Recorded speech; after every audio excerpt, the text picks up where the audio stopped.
жақында әлеуметтік желіде отырсам, бір жарнама шықты. Сауалнамадан өтіп, ақша ұтып алыңыз деп. Социалдық инженерия дегеніміз адамның сеніміне кіріп, оған істегісі келмеген затты істеткізіп, ақшасын ұрлау. Өкінішке орай, кейбір адамдар алаяқтарға магнит секілді тартыла береді. Біздің мақсатымыз оларды тауып, оларға ешқашан алданбау.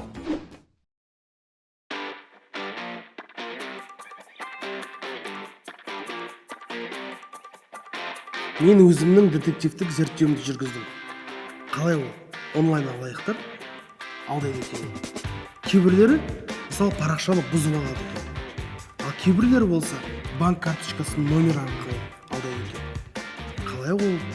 Қалай біз өзіміздің карточкамызды, ақшамызды қауіпсіз сақтаймыз? Сонда білу керек. Менің атым Бекзат. Бұл бағдарлама менің қаржылық сауаттылықты үйренуім туралы. Мен көптеген жаңа білім алғым келеді, және менде бәрі ойдағыдай болатынына сенемін.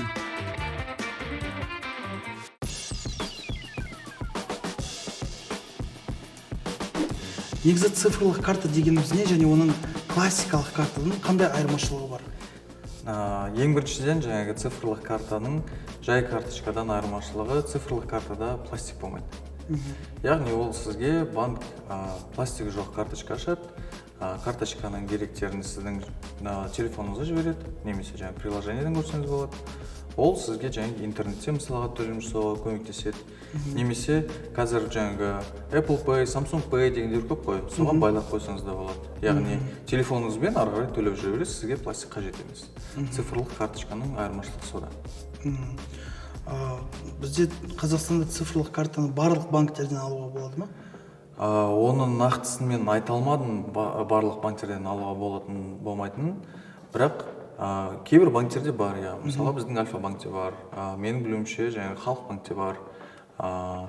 Ол сізге жаңағы өзіңіз приложениеден өзіңізге ашып аласыз, қолданасыз. Төлем картасы ұстаушысына ақша қаражатын электрондық түрде жүргізуге мүмкіндік беретін сәйкестендіру картасы. Банк картасын пайдалану арқылы сіз өзіңіздің қауіпсіздігіңізді арттырасыз. Шоттағы ақша жоғалтудан немесе ұрланудан қорғалған. Банк картасы бұл банк картасына қол жеткізу. Сіз ақшаны қолма-қол ақшаға айналдыра немесе аудара аласыз. Тауарлар мен көрсетілетін қызметтердің ақысын төлейсіз және интернетте қауіпсіз сатып аласыз. Атаулы банк картасын алу үшін банк бөлімшесінде өтініш толтыруыңыз немесе банктың ресми сайтында онлайн өтінімді беруіңіз қажет. Бастапқыда сандық карталар интернетте сатып алу үшін пайдаланылды. Бұл туралы не білу керек? Мысалы, өз басыңыз қалай ойлайсыз, өзіңізге қайсысы ыңғайлы? Цифрлық карта ма, жоқ әлде классикалық карта ма? Негізі маған ыңғайлы классикалық карта. Карточканың өзінде болғаны маған ұнайды. Цифрлық картаның телефонның бір жерге қалып қалатын болса, мысалға батарейкасы отырып қалатын болса, ештеңке істей алмай қаласың. Не төлей алмай қаласың, не ештеңке ала алмай қаласың. Сол үшін карточканың өзінде болған мен өзім қалаймын да. Енді қараңыз, біз классикалық картаны қалай қорғауға болатынын ол туралы сөйлестік, мысалы, түсінікті. Енді ол классикалық карта өзіңде болса, ешқайда жоғалтпасаң, онда сен оның қожайынысың. Ал цифрлық картаны оны қалай қорғауға болады? Цифрлық картаның ең бастысы жаңағы классикалық карта сияқты интернетте біреуге беріп қоймау, біреуге айтып қоймау, карточканың данныйларын бір жерде қалдырып кетпеу мысалға. Содан кейін жаңағы бұл цифрлық карта болғандықтан оның карточканың данныйлары сізге сообщениемен келеді, немесе жаңағы приложениеңіз болады. Соңғы уақытта интернет сауда цифрландырудың дамуына байланысты айтарлықтай өсуді көрсетіп отыр. Онлайн режиміндегі операциялар, оның ішінде тауарларды сатып алу, күн сайын танымалдылыққа ие болуда. Желідегі сатып алу, қолайлылық, уақытты үнемдеу, кең таңдау, бағаны бақылау және салыстыру сияқты көптеген артықшылықтарға ие. Көптеген жағдайларда интернет дүкендерде тауарлар әдеттегі дүкенге қарағанда әлде қайда арзан.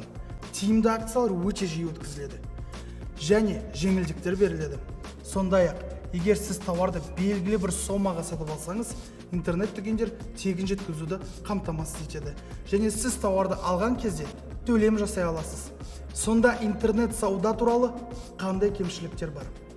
Цифрлық картаны сіз мысалға интернетте төлем жасаған кезде ашатын болсаңыз, сізге өзіңізге жақсы болады да. Себебі сіз мысалға интернетте бірдеңке 10 мың теңге төлейтін болсаңыз, сіздің жаңағы жай классикалық картаңыздың шотында сізде мысалға 100 мың теңге жатыр дейік.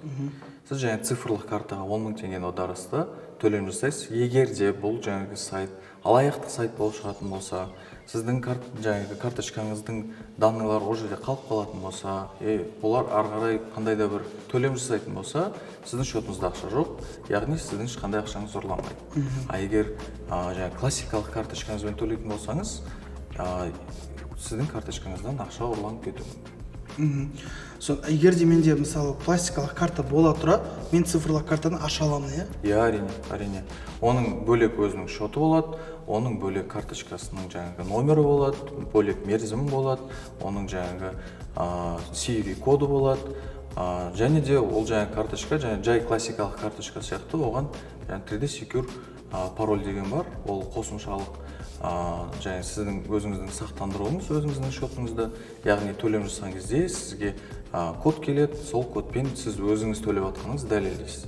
Егер сіздің атыңыздан біреу төлеп жататын болса, ол код ендірілмей төлем өтпейді.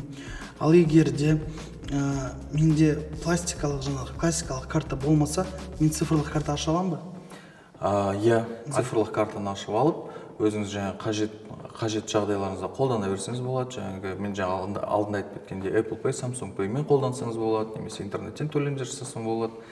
Ал егер де бір күні сізге жаңағы жай классикалық пластик қажет болатын болса, ондай жағдайда сіз жаңағы банкке арыз бересіз. Банк сіздің цифрлық карточкаңызға арнайы пластик жасап береді. Түсінікті. Енді біз өткен бөлімдерде фишинг, скиминг жайлы сөйлестік, иә? Цифрлық картада бұндай алаяқтықтар бар ма? Бар. Себебі бұл карточканың, жаңағы цифрлық карточка мен классикалық карточканың төлем жайында ешқандай айырмашылығы жоқ. Сол себепті, егер шотыңызда, цифрлық шотыңызда ақша болатын болса, сіз данныйларыңызды біреуге беріп қоятын болсаңыз, онда төлем кетіп қалуы мүмкін. Яғни ол фишингқа да, скимингқа да бәріне келе береді. Онда оны қалай қорғаймыз керек? Ең бастысы, беймәлім сайттарда қалдырмаңыздар. Таныс емес адамға карточкаңыздың данныйларын бермеңіздер. Егер жаңағы карточкаңыз цифрлық емес, пластикалық болатын болса, онда суретін түсіріп біреуге жіберіп атады, ондай жасауға болмайды мысалға. Ол біріншіден өзіңіздің қауіпсіздігіңіз. Яғни ешқандай карточканың данныйын ешкімге беру қажет емес. Интернетте тауарларды сатып алу қызметтерін пайдалану танымал және сұранысқа ие болды. Әрине, интернет қызметтерді пайдалану арқылы адам интернетте жұмсайтын ақшасын жоғалту қаупі артады. Бұл процестерде өзіңізді кішкене болсын қалай қорғауға болады? Ең бастысы бұл кибергигиена. Яғни интернетті пайдалану кезінде 100% болмаса да, кем дегенде қаражатыңыздың 99% қорғауға және сіздің интернетті қолдану кезінде алаяқтардың құрбаны болудан қорғауға мүмкіндік беретін қарапайым ережелерді орындау жеткілікті. Бірінші және ең бастысы сіз қандай ресурстарды қолданатыныңызды бақылау. Яғни сіз тауарларды сатып алғыңыз келетін ресурс, сервер жалған емес пе? Оны алаяқтар сіз алғыңыз келетін қызметтерді ұсынбай, сізден ақша алу үшін ғана жасаған ба? Әрқашан сайттың шынымен сіз қызмет немесе тауар сатып алғыңыз келетін ұйымға тиесілі екенін тексеріңіз. Оны доменнің атымен тексеруге болады. Ол дұрыс және де дәл жазылған болуы керек. Осы сайтпен, осы дүкенмен, осы компаниямен байланыс қауіпсіз екеніне көз жеткізіңіз. Мұны қалай тексеруге болады? Қосылымды қауіпсіз ету үшін сіздің шолғышыңыз HTTPS протоколын қолдану керек. Бұл HTTP протоколының дамыған түрі. Бұл жай ғана қауіпсіздік қосылған түрі. Ақпарат серверден сізге жіберілген кезде ол қосымша шифрланады. Сондықтан оны жолда ешкім ұстай алмайды. Хаттаманың қауіпсіз екенін қалай тексеруге болады? Мекенжайдың басталуы HTTPS әріптерінен басталуы керек. Сонымен қатар сіз кіретін сайттың мекенжайының жанында әдетте жабық құлып белгішесі көрсетіледі. Осы белгішеге бағыттап сіз қауіпсіздік туралы ақпаратты көре аласыз. Тағы бір қорғаныс құралы 3D Secure. Бұрын интернетте пайдалануға арналған пластикалық карта келесідей жұмыс істейді. Сізге картаның нөмірін, оның қызмет тоқтатылатын күнін және картаның артқы жағындағы себеби қауіпсіздік қолдану. Енді осы деректерге қосымша қауіпсіздікті тексерудің тағы да бір қадамы 3D Secure'дан өту қажет. Бұл қадам келесідей: сіз өзіңіздің картаңыздың деректерін сайтқа енгізіп, төлеу батырмасын басқан кезде сайт сіздің банкіңіздің парақшасы пайда болатын бөлек терезеге бағыттауы тиіс. Бұл бетте оның шынымен сіз екенін қалай тексеруге болатындығы сұралады. Не алдын ала берілген 3D Secure кодын енгізу керек. Оны сіз осы қызметті картадан қосқан кезде, интернет арқылы картамен төлеу мүмкіндігін қосқан кезде жасауыңыз керек. Немесе SMS арқылы бір реттік пароль алу, адамдар оны жиі пайдаланады. Осылайша сіз интернет транзакцияларын кезінде желідегі қызметтерге немесе тауарларға ақы төлеу кезінде пайдаланбайтын негізгі картаңызды қауіпсіздендіресіз. Енді цифрлық карта интернетте төлем жасау үшін керек дедіңіз, иә? Интернетте кейде бір жалған дүкендер болады, шынайы дүкендер болады. Олардың сайттарын қалай мен түсіне аламын? Қайсысы жалған, қайсысы шынайы екен? Оның жалған шынайы екендігін жаңағы сайттың сертификатталғандығынан білуге болады. Ол сіздің жаңағы сайттың адресінің қасында URL-ды HTTPS деп тұрады. Аяғындағы S деген сертификатталған сайт деген білінеді. Яғни оның қорғанысы бар деген сөз. Егер сіз ол сайтта өзіңіздің карточкаңыздың данныйларын енгізетін болсаңыз, ол яғни қорғаулы әдіспен төлем жасалынады. Егер сіз мысалға HTTP деген сайттан кіретін болсаңыз, онда оның сертификаты жоқ. Оның сіз ол жерде төлем жасағаныңыз қорғалмаған каналмен баратын болады. Ондай жағдайда алаяқтар сіздің деректеріңізді алып алуы мүмкін. 3D Security дегеніміз не? 3D Security деген ол сіздің карточкаңызға қосылатын қосымша қорғаныс. Яғни сіз интернетте төлем жасағанда сізге банк код жібереді. Ол код ендірілмей, интернетте төлеміңіз өтпейді. Кейбір қауіптерден қорғану үшін біріншіден интернет дүкендердің түп нұсқалығын тексеріңіз. Себебі кейбір қылмыскерлер нақты сайттарға ұқсас, немесе белгілі және ірі дүкендердің немесе брендтердің атын пайдаланатын жалған интернет дүкендер жасайды. Ең маңызды ереже интернет алаяқтарға ұрынып қалмау үшін URL мекенжайларды үнемі мұқият тексеріңіз. Сертификатпен расталған қауіпсіз қосылуды HTTPS қолдайтын сайттарды ғана пайдаланыңыз. Браузердің мекенжай жолында URL алдында иконка құлыпшасы болуға тиіс. Ол сайттың әдеттегі HTTP орнына HTTPS қорғалатын қосылуды пайдаланатындығын білдіреді. Сайттардың іздеу жолдарын түсінуді үйреніңіз. Олардың қауіпсіз екенін қалай білуге болады? Өзіңізді бұзылған сайттардан қалай қорғауға болады? Содан кейін интернетте сатып алу әлде қайда қауіпсіз болады. Сонда да жаңа технологиялар әлемінде өмір сүріп жатқанымыз қандай керемет. Біздің ақпаратымызды қауіпсіздікте сақтайтын, біздің ақпаратымызды қорғайтын жаңа тәсілдер өте көп ойластырып табылып жатыр.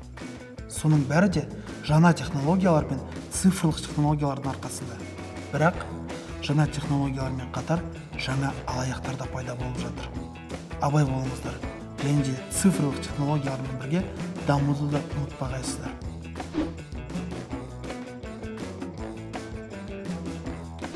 Ал енді мен үшін ең ауыр тақырып. Өздеріңіз білесіздер, сол тақырыппен басында келдім. Финансовая пирамида. Ең бірінші маңыздысы бұл қаржылық пирамида дегеніміз не?